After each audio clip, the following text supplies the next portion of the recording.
next segment, just a minute.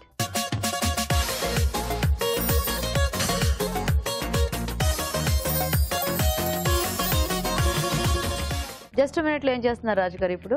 ఒక sweet చేస్తున్నానండి. Okay, కాజు khoa roles. కాజు khoa roles. అవునండి. ఓ బాగుంది వినటానికి. ఓకే, మరి కాజు కోవా రోల్స్ కి కావాల్సిన పదార్థాలు ఏంటో చూద్దాం. కాజు కోవా రోల్స్ తయారు చేయడానికి కావాల్సిన పదార్థాలు: తరిగిన జీడిపప్పు 1 కప్పు, పచ్చి కోవా 2 కప్పులు, జీడిపప్పు పొడి 1/2 కప్పు, యాలకుల పొడి 1 టీ స్పూన్, నెయ్యి 1 టేబుల్ స్పూన్, పంచదార పొడి 3 టేబుల్ స్పూన్లు. ఓకే అండి, మరి కావాల్సిన పదార్థాలన్నీ చూసారు కదా రాజు గారు, స్టార్ట్ చేద్దామా? ఓకేనండి. సో ఇక్కడ కోవా మనకు ఆల్రెడీ ప్రాసెస్ కదండి. అవును. సో దీంట్లో మనకి జీడిపప్పు పొడి ఇవన్నీ కూడా కలిపేసుకొని, సో ఇంకా దీనికి మనకి స్టవ్ తో ఏం పని ఉండదు? ఏం లేదు, ఆల్రెడీ ఇక్కడ అయిపోయింది స్టవ్ తో పని.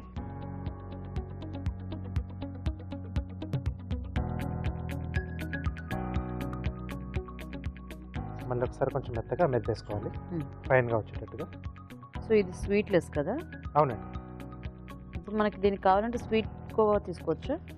స్వీట్ కోవా అంటే మనకి ఎంత కావాలో అనేది మనం యాడ్ చేసుకోవచ్చు. ఇలా మనకు స్వీట్ లేకుండా ఉంటే, అంటే కొంచెం తక్కువ తినేవాళ్ళు, ఎక్కువ తినేవాళ్ళు దాన్ని బట్టేసి.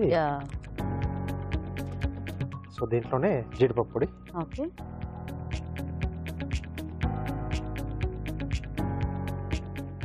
కొద్దిగా యాలకుల పొడి,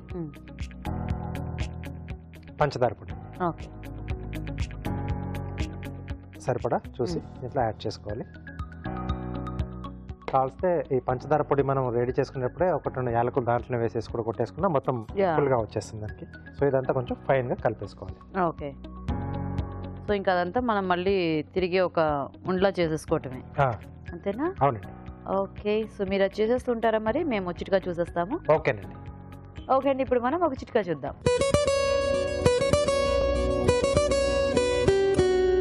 ఇప్పుడు మీకోసం ఇంకో చిట్కా. మన కవులు, రచయితలు అందరూ కూడా దొండపండు లాంటి ఎర్రటి పెదవులు అని వర్ణిస్తూ ఉంటారు.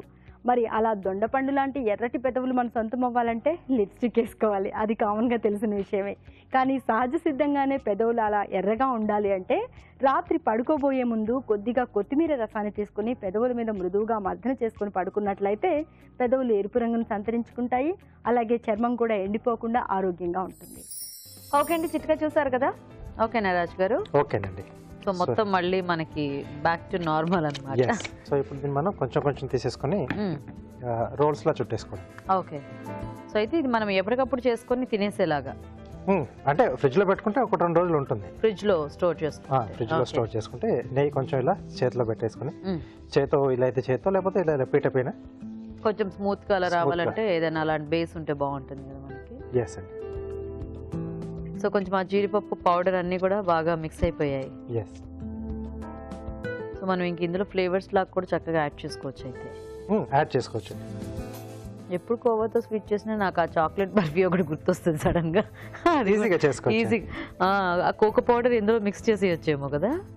చేసేసుకోవచ్చు. దీంట్లో మిక్స్ చేసేసి మనం రోల్ చేసేసుకుంటే కలిపేసి పిండి ఇప్పుడు ఎలాగైతే మనం జీడిపప్పు పొడి వేసాం కదా, సేమ్ అలాగా. ఇవి కొంచెం కాజు మధ్యలో, మనకి డ్రై ఫ్రూట్స్ రోల్ చుట్టుకున్నప్పుడు అంజీరు ఏదో కొద్దిగా అలా తగులుతూ ఉంటుంది కదా, ఆ టైప్ లో జీడిపప్పు అనుకున్నాం కదా.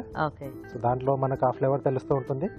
సో మధ్యలో కూడా తగులుతాయి. ఇంకొంచెం టేస్ట్ గా ఉండాలనుకుంటే వీటిని కొంచెం నేతిలో వేయించేసుకుని అలా అయినా మనం స్టఫ్ చేసేసుకోవాలి. ఓకే,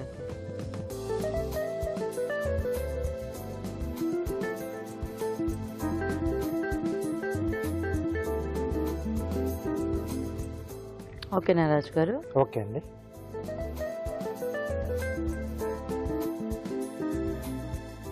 సో మనం దీన్ని ఇలా చుట్టుకొని కాస్త గట్టిపడాలంటే ఫ్రిడ్జ్ లో పెట్టుకోవచ్చా రాజు? కాసేపు అంటే కట్ చేసుకునే ముందు కాసేపు మనం ఫ్రిడ్జ్ లో పెట్టేసుకుంటే గట్టిగా అవుతుంది. అప్పుడు పీసెస్ లా ఈజీ కట్ చేసుకోవచ్చు. ఓకే, నైఫ్ ఇస్తారా?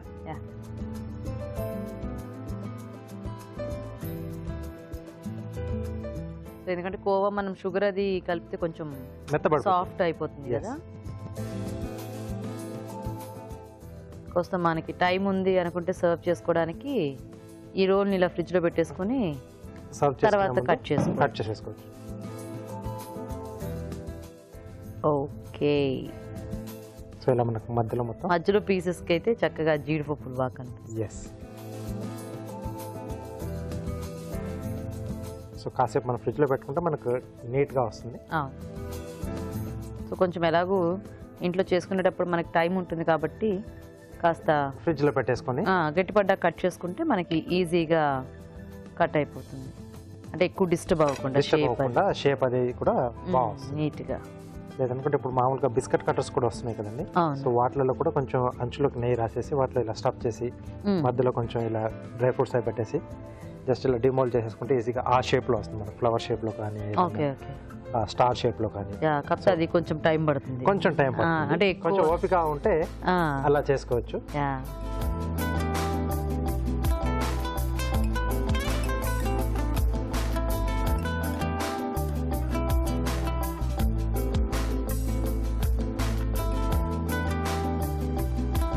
సో పైన కొద్దిగా కాజు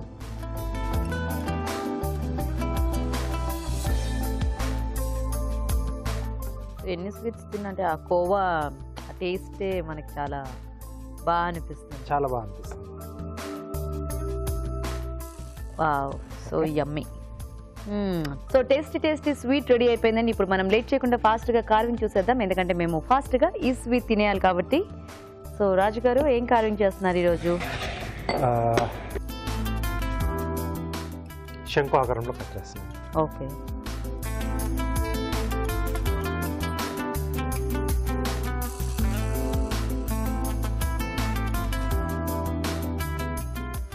ఫస్ట్ ఆ షేప్లోకి మనం దీన్ని ట్రిమ్ చేసుకోవాలి.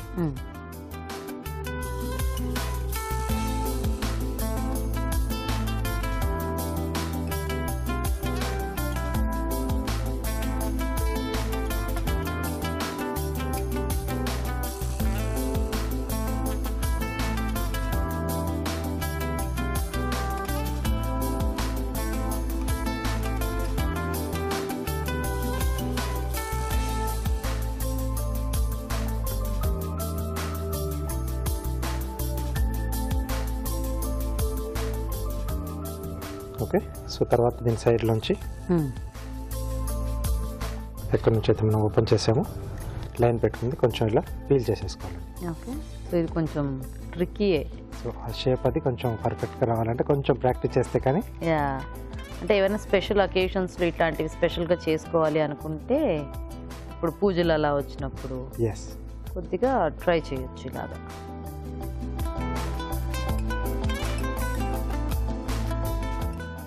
రెండో వైపు నుంచి కూడా కట్ చేస్తే మనకు అది కొంచెం రౌండ్ షేప్లో వస్తుంది. ఓకే ఓకే, సో పర్ఫెక్ట్గా యాజ్ ఇట్ ఈస్గా మనకు ఆ షెల్ ఎలాగైతే ఉంటుందో ఆ షేప్లో వచ్చేస్తుంది.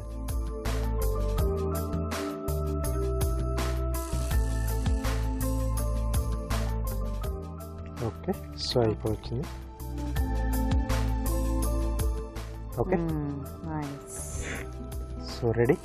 బాగుంది రాజు గారు.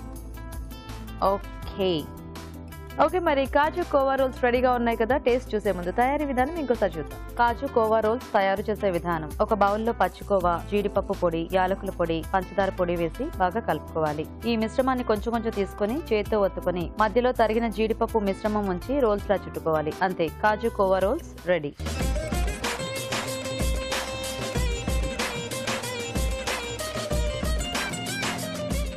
ఓకే అండి, కాజు కోవా రోల్స్ తయారీ విధానం చూసారు కదా. తీసుకోండి.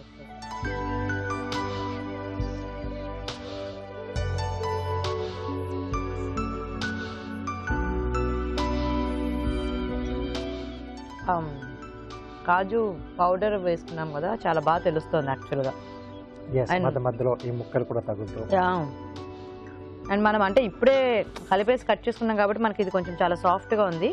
సో కాస్త ఫ్రిడ్జ్లో పెట్టుకుంటే హ్యాపీగా కొంచెం గట్టి పడుతుంది. కొంచెం లైట్ ఫ్యాట్ కూడా ఉంటుంది కదా. అవునవును, సో అది కొంచెం గట్టి పడితే మనకి ఆ పీస్ అనేది బాగా వస్తుంది, ఆ ముక్క కూడా బాగా వస్తుంది.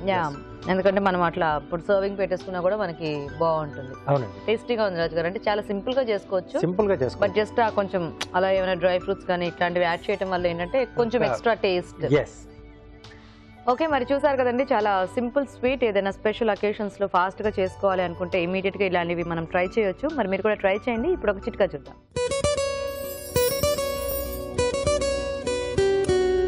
ఇప్పుడు మీకోసం MTR మసాలా వారి చిట్కా. అసలు పకోడీ అనే పేరు వింటేనే చాలామంది నోట్లో నీరూరిపోతుంది కదా.